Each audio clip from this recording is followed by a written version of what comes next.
मुंबई शहराला पाणीपुरवठा करणाऱ्या तलावांपैकी हा पवईचा विहार लेक. 1856 साली विहार लेक बंधारा निर्माण करण्यात आला.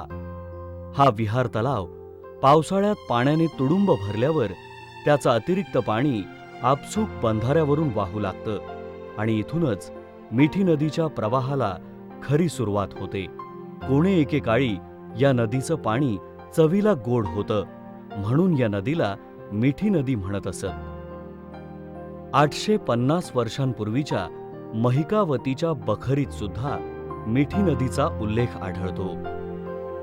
मिठी नदी ही Filterpada, Raheja complex, Sakinaka, Asalpha, Krantinagar, Kurla Kalina, air India colony इथून ती थेट पुढे जाऊन माहीमच्या खाडीला मिळते. एकूण 18.75 किलोमीटरच्या भागापैकी 11.8 किलोमीटरचा भाग बृहन्मुंबई महानगरपालिकेच्या अधिपत्याखाली येतो आणि 6.7 किलोमीटरचा भाग MMRDAच्या अधिपत्याखाली येतो. मिठी नदीचा प्रवाह हा तिच्या नावाशी विसंगत, खारा, गढूळ आणि गलिच्छ होत गेला. किनाऱ्यावरील कारखान्यातील दूषित मळी आणि सांडपाणी नदीत सोडण्यात आलं होतं. काही कंपन्यांनी आपली ड्रेनेज लाईन मिठी नदीत सोडली होती, तर गॅरेजेसनी नदीच्या पात्रातच शौचालय बांधली होती. थर्माकोल आणि हलक्या तरंगणाऱ्या वस्तूंच्या खालून जेमतेम मार्ग काढत मिठी नदीचा प्रवाह कसाबसा पुढे सरकत होता. मिठी नदीचं रूपांतर आता नाल्यात न होऊ लागलं तरच नवल. काठावरील काही कारखान्यांनी टाकाऊ ऑइल आणि केमिकल्स पाण्यात सोडल्यामुळे पाण्यावर त्यांचा तवंग पसरला होता. कारखानदारांची ही हाव अवाढव्य होती. तिचा विस्तार दुतर्फा होता. नदीच्या मार्गावरील सर्व नैसर्गिक सौंदर्य नष्ट करण्याचा जणू त्यांनी चंगच बांधला होता.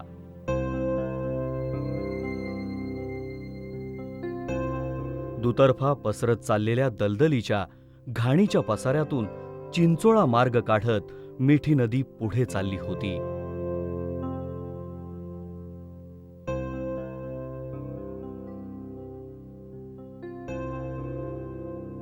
नदीच्या पात्रात काही ठिकाणी वर्षानुवर्ष साचलेला कचरा, गाळ आणि त्यात टाकलेली माती यामुळे पात्रातच उभी राहिलेली मोठमोठी झाडं हाही एक नदीच्या प्रवाहाला अडथळाच झाला होता. मिठी नदीचं अस्तित्व आता हळूहळू पूर्णतः नष्ट होत चाललं होतं. किनाऱ्यावर अतिक्रमण करून राहणारे लोक आणि कारखाने यांना आपण किती क्रूररित्या निसर्गावर कुऱ्हाड चालवतोय याचं भानच राहिलं नव्हतं. जगप्रसिद्ध शिक्षणशास्त्रज्ञ रूसो म्हणाला होता, निसर्गाकडे चला. जर तुम्ही त्यावर मात करायला जाल तर तो तुमचा घात करेल.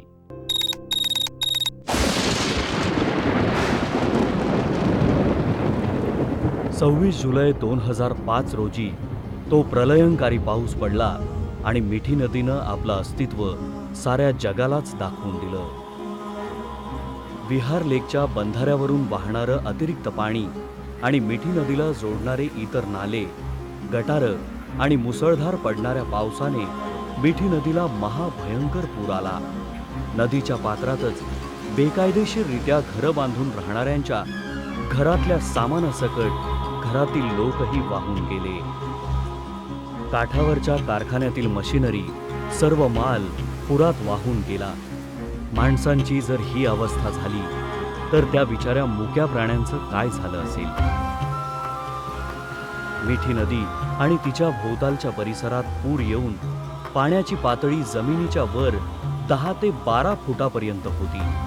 हे पाणी वाहून जायला कुठेही जागा नसल्यामुळे पाणी ओसरायला तब्बल 2 दिवस लागले. राज्य सरकार आणि महानगरपालिकेने त्वरित निर्णय घेऊन मिठी नदीचा विकास आणि संरक्षण करण्याच्या दृष्टीने एका स्वतंत्र प्राधिकरणाची निर्मिती केली. मिठी नदीच्या पूरस्थितीची कारणं शोधण्यासाठी CWPRS या सल्लागार समितीची नेमणूक केली. समितीने त्यांच्या अंतरिम अहवालात सुचवल्याप्रमाणे मिठी नदीच्या पात्राचं रुंदीकरण करण्याचा आणि पात्राची खोली वाढवण्याचा निर्णय घेतला.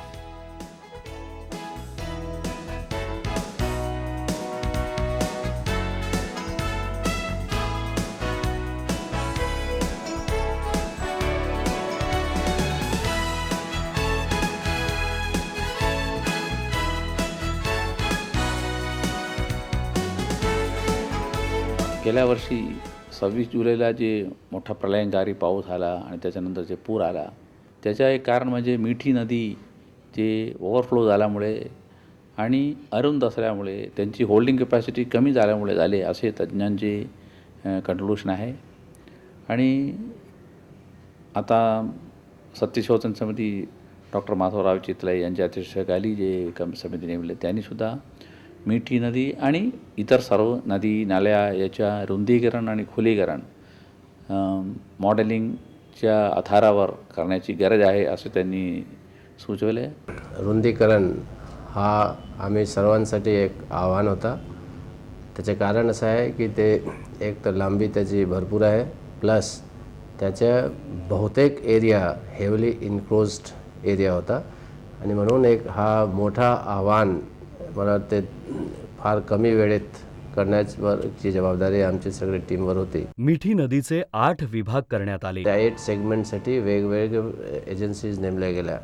तर यामध्ये वेगवेगळ्या एजन्सीज बरोबर कोऑर्डिनेशनची सुद्धा फार आवश्यकता होती, कारण पात्रता ठरवणे जे रिहॅबिलिटेशनसाठी पुनर्वसनसाठी ते ठरवण्याची जबाबदारी जिल्हाधिकाऱ्यांची होती. त्यांना अल्टरनेट ॲकोमोडेशन देणे म्हणजे फ्लॅट्सवर उपलब्ध करून देण्याची जबाबदारी MMRDAची होती. त्यानंतर ॲक्च्युअल डिमॉलिशन्स त्यावर जिल्हाधिकाऱ्यांचे प्रतिनिधी पाहिजेत, पोलिसांच्या मोठा मदत लागते आणि म्हणून हे फार मोठी प्रक्रिया होती. पण वेळोवेळी कोऑर्डिनेशन करून ते सगळी प्रक्रिया पूर्ण झाली. डम्पिंगची समस्यासुद्धा होती, त्याच्यासाठी डम्पिंग ग्राउंड नवीन कांजूरमार्गचं आम्ही उपलब्ध करून दिलं.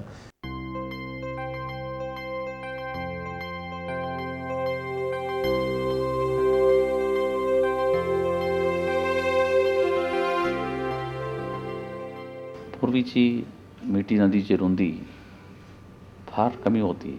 म्हणजे आपल्या क्रांतीनगर या भागात दोन्हीकडे झोपड्या आणि अतिक्रमणामुळे फक्त 7च मीटर होती आणि ठिकठिकाणी 5 मीटर, 7 मीटर, 12 मीटर, 15 मीटरची पेक्षा जास्त कुठेही रुंदी जास्त नव्हती एअरपोर्टच्या बाजूला. आणि म्हणून त्या 11 किलोमीटरपर्यंत जिथे BMC आता काम करत आहे, ॲव्हरेज 45 मीटर आपण रुंदीकरण केलेले आहे. बृहन्मुंबई महानगरपालिकेचे आयुक्त जॉनी जोसेफ यांनी वेळोवेळी मिठी नदी परिसराचे दौरे करून अधिकाऱ्यांना योग्य ते मार्गदर्शन केलं. मिठी नदीला पूर येण्यामागचं मूळ कारण पात्रातील अतिक्रमणं, म्हणूनच कामाची सुरुवात अतिक्रमणं हटवण्यापासून करण्यात आली. ज्यांनी पात्रात घरं उभारली होती ती जमीनदोस्त करण्यापूर्वी कायदेशीररित्या त्यांना पूर्वसूचना दिली गेली आणि त्यांचं पुनर्वसन जोगेश्वरी विक्रोळी लिंक रोड इथे बांधण्यात आलेल्या सुंदर वसाहतीत करण्यात आलं.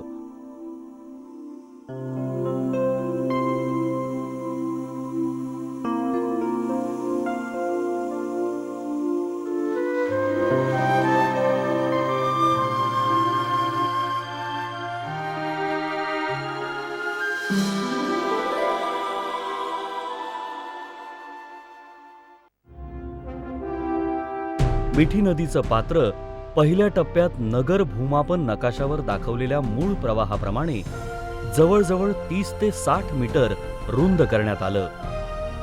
महानगरपालिका अभियंत्यांचा असा अंदाज होता की मिठी नदीच्या 8 विभागांमध्ये मिळून 5,57,500 क्युबिक मीटर इतका गाळ उपसला जाईल, पण प्रत्यक्षात मात्र 5,68,406 क्युबिक मीटर इतका गाळ उपसला गेला.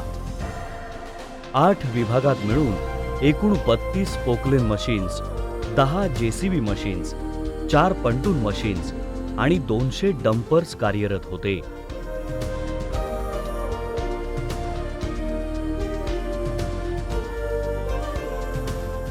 रॉक ब्रेकर या मशीनने खडक फोडून प्रवाहाकरता मार्ग बनवण्यात आला.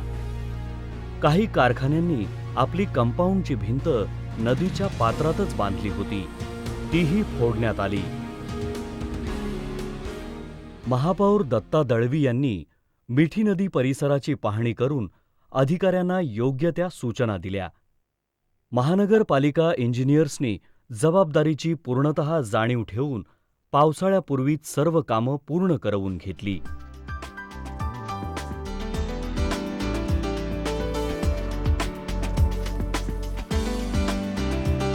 महापौर दत्ता दळवी, उपमहापौर रमेश मेढेकर यांनी पत्रकारांसोबत मिठी नदीत नौका विहार करून त्यांना मिठी नदीचा झालेला कायापालट दाखवला. मिठी नदीच्या मार्गातले सर्व अडथळे दूर करून मिठी नदीचा प्रवाह आता सुकर झाला आहे. काही ठिकाणी मिठी नदीचं पाणी एकदम नितळ झालं आहे.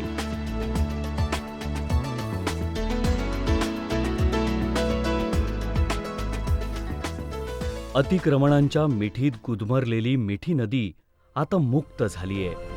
नदीच्या झालेल्या साफसफाईने आणि रुंदीकरणामुळे मिठी नदी आता खळखळून वाहतेय.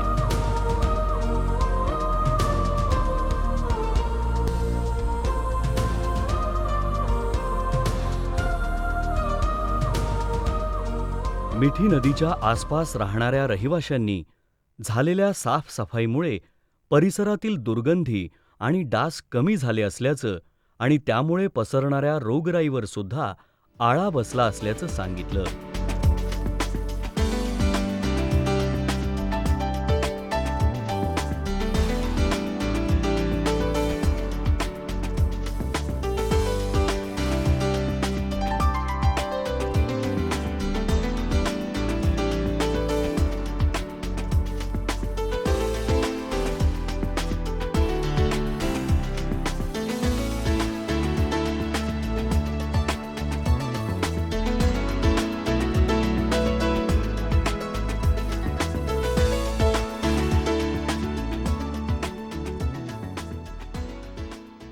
निळ्या आभाळाला आपलं प्रतिबिंब पाहण्यासाठी मिठी नदीचं पात्र आता सज्ज झालंय.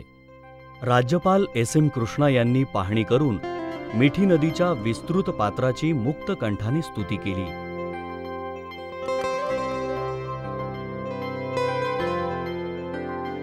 मुख्यमंत्री विलासराव देशमुख सुद्धा मिठी नदीचा झालेला कायापालट पाहून सुखावले. हसत मुखाने त्यांनी सर्व संबंधित अधिकाऱ्यांना प्रशंसेची पावती दिली. मुख्यमंत्री आणि आयुक्त यांनी मिठी नदीच्या विकासाबद्दल पाहिलेलं स्वप्न आता साकार झालेलं दिसतंय. मिठी नदीला आता गतवैभव प्राप्त झालंय. बृहन्मुंबई महानगरपालिकेचे सर्व संबंधित अधिकारी आणि अभियंते यांनी केलेली अविश्रांत मेहनत सार्थकी लागल्याची ग्वाही मिठी नदी मुक्त कंठाने देत आहे.